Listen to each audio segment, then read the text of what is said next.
इस bell icon को ignore मत कीजिए, इसे दबाएं और द सड़कनामा की सारी नोटिफिकेशन पाएं। मैंने उस वक्त कहा था कि 6 महीने के बाद आप सभी ये कहोगे कि इंडियन नेशनल लोकल पार्टी जो है नए सिरे से फिर से लोगों का विश्वास जीतने लगी। आज वो हालात बढ़ चुके हैं। आज कोई दिन ऐसा नहीं है जिस दिन नए साथी इंडियन नेशनल लोकल पार्टी में शामिल ना हो रहे हों और ज्वाइन करके पार्टी की ताकत को बढ़ाने का काम कर रहे। आज हमारे बीच में सुरेंद्र कौशिक जी है, जो महेंद्रगढ़ के जिला परिषद के चेयरमैन रहे, भारतीय जनता पार्टी में लगातार सेवा करते रहे और न केवल सेवा करते रहे बल्कि रामविलास जी के सामने इन्होंने इंडिपेंडेंट अब की बार चुनाव भी लड़ा और उस चुनाव में ये स्वयं बताएंगे कि इन्होंने कितने वोट लिए। कितने वोट आए थे आपके?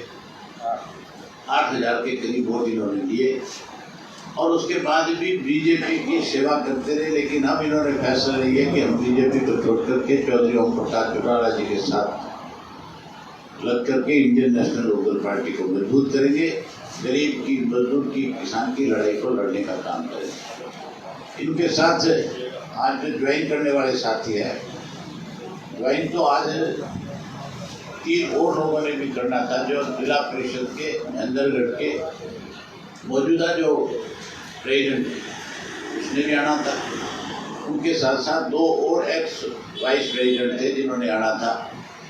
लेकिन उन्होंने ये फैसला किया कि 6 तारीख को हमारी मीटिंग है, तो 6 तारीख को वो लोग वहाँ पे सारे पार्टी में शामिल होंगे।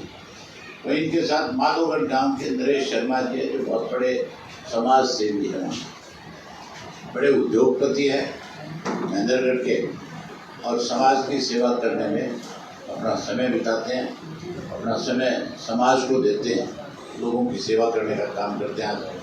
वो भी इंडियन नेशनल लोकल पार्टी में शामिल हो रहे हैं। वहीं उनके साथ हंसराज यादव है, ये भी बड़े समाज सेवी हैं।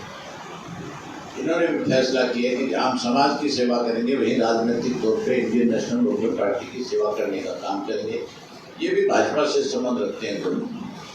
एक राजेश शर्मा जी है, इस राणा गांव के पूर्व में सरपंच रहे हैं, बड़ा गांव है वहाँ का। उन्होंने भी, जो बीजेपी में थे, आज उन्होंने भी बीजेपी को छोड़ करके इंडियन नेशनल लोकल पार्टी में अपने ज्वाइन करने का काम किया, अपने चौधरी देवीलाल की नीतियों में विश्वास व्यक्त किया।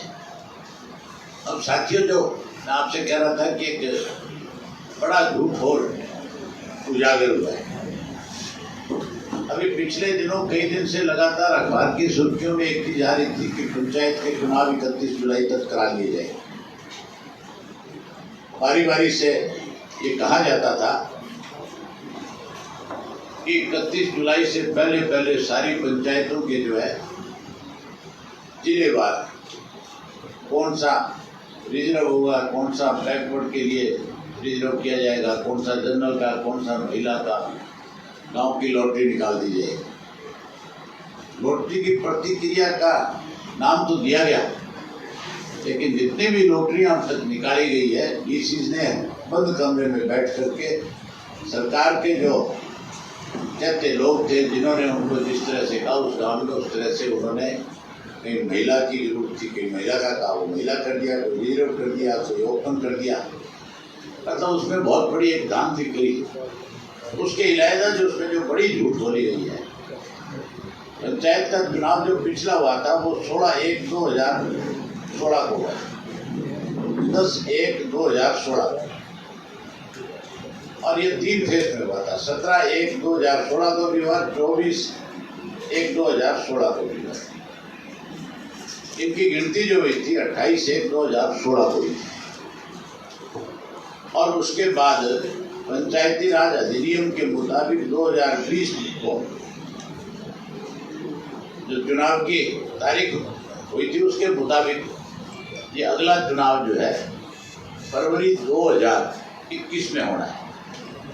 उससे पहले चुनाव नहीं कराए जा सकते। एक आधी पंचायत का चुनाव तो कहीं पंचायत का सरपंच सस्पेंड हो गया, टर्मिनेट हो गया, उसका तो हो सकता है, बाई इलेक्शन हो सकते हैं। लेकिन जो पंचायती राज एक्ट है उसमें पंचायतों को 5 वर्ष के लिए चुना जाता है। सरकार के पास कोई ऐसी ताकत और नहीं है कि वो जब मर्जी चाहे पंचायत को डिसॉल्व कर दे, जब मर्जी चाहे वहाँ पे चुनाव करा दे। इसके लिए अगर कोई जरूरत होगी तो फिर नया एक्ट बनाना पड़ता है और उस एक्ट को कायदा विधानसभा में पास करना पड़ता है, उस पर गवर्नर की मोहर लगानी पड़ती है। जो पंचायती राज का जो एक्ट है, अधिनियम जो है 2020 का, उसमें साफ है, जो नियम 3 है उसके मुताबिक जो अधिसूचना जारी की जाती है उसके हिसाब से 5 साल की अवधि मानी जाती है। तो चुनाव तो 5 साल की अवधि के मुताबिक तो सीधा सीधा ये था कि इसमें 5 साल की जो अवधि है उसमें फरवरी में ही चुनाव कराया जा सकता है। कल जो पंचायती मंत्री है उसका बयान आया कि जब तक पंचायत के चुनाव नहीं होंगे तब तक ये जो सरपंच है यही काम करते रहेंगे। आपको तो ये अधिकार ही नहीं है कि आप पंचायत के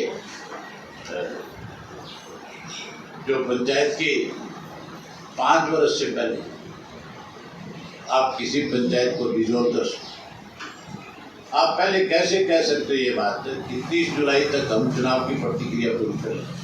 पहला झूठ तो ये था कि 30 जुलाई तक ये प्रतिक्रिया पूरी करें। उसके बाद कल फिर इस पर सफाई दी, ये कहा गया कि जब चुनाव होंगे तब तक ये सरपंच रहेंगे। आप किसी को सस्पेंड नहीं कर सकते, आप किसी को डिसॉल्व नहीं कर सकते, आप किसी सरपंच को टेम्परेरी चार्ज नहीं दे सकते, ये आपके अधिकार है ही नहीं। तो इससे बड़ा झूठ हम क्या बोले। ये केवल लोगों को गुमराह करने के लिए, केवल अपने किए हुए गुनाहों पे पर्दा डालने के लिए। आज जहाँ सरकार की जिम्मेवारी थी कि शराब के अंदर बड़ा घोटाला हुआ, मंत्री तो ये भी कहता है कि शराब का कोई घोटाला हुआ है, ध्यान पड़े होंगे आपने, आपके सामने गए होंगे तभी अखबार में आई हो। तो घोटाला हुआ ही नहीं तो फिर SIT का गठन क्यों हुआ? अगर घोटाला नहीं है तो SIT का गठन भी नहीं होना चाहिए, फिर उसकी क्या जरूरत है? खुद तो मानते हैं, पहले SIT का गठन करते हैं और फिर कहते हैं कोई घोटाला नहीं हो। इसकी जांच अगर CBI से कराई जाए तो 100% जो ये सफाई देने वाले लोग हैं ये सब इनमें शामिल पाए जाएंगे।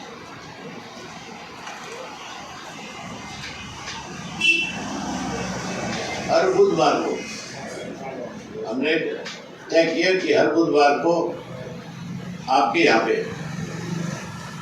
प्रेस कॉन्फ्रेंस रखेंगे, आपको आमंत्रित करेंगे, जहाँ आपसे बातचीत करेंगे। वहीं हर बुधवार नए साथी जो है पार्टी में और भी बहुत सारे शामिल होंगे। आज भी और कुछ नए साथी जो है जो अलग अलग समाज के लोग हैं। मुझे एक दिन एक पत्रकार साथी ने पूछ लिया कि आपकी पार्टी में जो शामिल होने वाले लोग हैं उनमें बड़ा चेहरा नहीं है, नेता नहीं है। मैंने कहा विधानसभा में जाकर के देखो, 80% वो लोग बैठे हैं विधानसभा में, आज मेंबर हैं, जो चौधरी देवीलाल की नर्सरी में तैयार हुई पौध है। नए नेता हमारे पास बनने में समय नहीं लगेगा। जब कार्यकर्ताओं की फौज खड़ी हो जाएगी हमारी, तो फिर मान के चलो चौधरी देवीलाल ने सन 1987 के अंदर जिस किसी को टिकट दे दिया था, लोगों ने फैसला ले लिया था कि हमने चौधरी देवीलाल को प्रदेश का चीफ मिनिस्टर बनाना है। और चौधरी देवीलाल के बारे में जब ये फैसला ले लिया था तो उन्होंने जिस किसी को टिकट दे दी, चाहे किसी को इंडिपेंडेंट खड़ा कर दिया, चाहे किसी को आखिरी दिन जाकर के कहा कि नहीं मेरा कैंडिडेट फलाना नहीं फलाना है, उसको भी लोगों ने हजारों वोटों से जिता करके भेजा था। अब अगला चुनाव जो है वो MLA का चुनाव नहीं है। अगला चुनाव तो इस बात का फैसला करेगा कि इस प्रदेश का मुख्यमंत्री कौन बनेगा। इसलिए मान करके चलो, आज जो साथी पार्टी में शामिल हो रहे वो अपने अपने गांव में, अपने अपने इलाके में बड़ी पहचान रखते हैं। इन्हीं की ताकत की वजह से नेता बनता है। नेता कोई पैराड्रॉप नहीं होता, जिसको ये नेता बनाते हैं वो नेता बना करता है। आज फिर बहुत सारे साथी हमारे बीच में, प्रवीण सैनी सन ऑफ धनीराम, ये सैनी समाज के प्रमुख भी हैं और वार्ड नंबर, ये बीजेपी के वार्ड के प्रमुख हैं। आज इन्होंने बीजेपी को छोड़ करके इंडियन नेशनल लोकल पार्टी में शामिल हुए। इसी तरह गुलाब सिंह सन ऑफ प्यारेलाल, ये कौन सा नाम है, महमूदपुर अम्बाड़ा सैनी है, ये भी मंडल प्रमुख है। ये भी आरएसएस के प्रभारी भी हैं और बीजेपी से है। ये भी आज बीजेपी को छोड़ करके, आज इधर आगे आ जाओ पीछे। कुलदीप सैनी सन ऑफ साधुराम, ये भी बीजेपी के कार्यकर्ता रहे हैं। सुमेरचंद सैनी, हरिचंद सैनी, ये भी बीजेपी के कार्यकर्ता रहे हैं। रणजीत सिंह, श्री कर्नैल सिंह, ये जाट हैं भूला चिका के, जो मीडिया प्रभारी रहे इन शो के, वो भी आज आईएनएलडी में शामिल हो रहे हैं।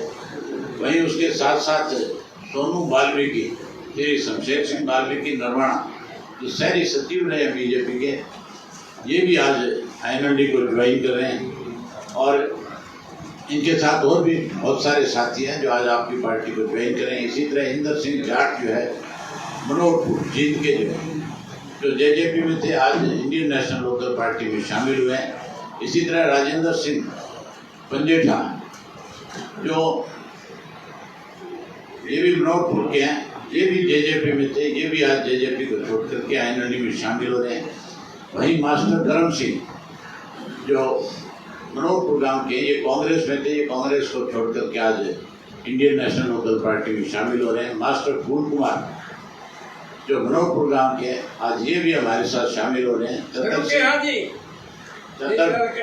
चतर सिंह जो कश्यप है मनोहरपुर गांव के हैं, ये भी आज शामिल हो रहे हैं। बलबीर सिंह जांगड़ा जो है, ये भी मनोहरपुर के, मनोहरपुर से 8-10 लोग आज आए हैं, जो जिनमें कुछ ऐसे लोग भी हैं जो हमारे पुराने साथी रहे थे, लेकिन जो जीत का चुनाव था, उस चुनाव के दौरान इन लोगों को बरगला दिया गया था। इन लोगों को कहीं ना कहीं इस तरह के समझबाग दिखा दिए गए थे कि अब तो केवल और केवल जेजेपी सब कुछ है, बाकी तो सब कुछ खत्म हो जाएगा। लेकिन मान के चलो, झूठ के ज़्यादा लंबे पाँव नहीं भागते। इसलिए इन साथियों को सारी बात जो है इनके सामने आ गई। अब ये नए जो फिर से पार्टी के साथ काम कर रहे हैं। मैं इन सब का जो आज नए साथी शामिल हैं, इनका हार्दिक स्वागत करता हूँ, इनका अभिनंदन करता हूँ।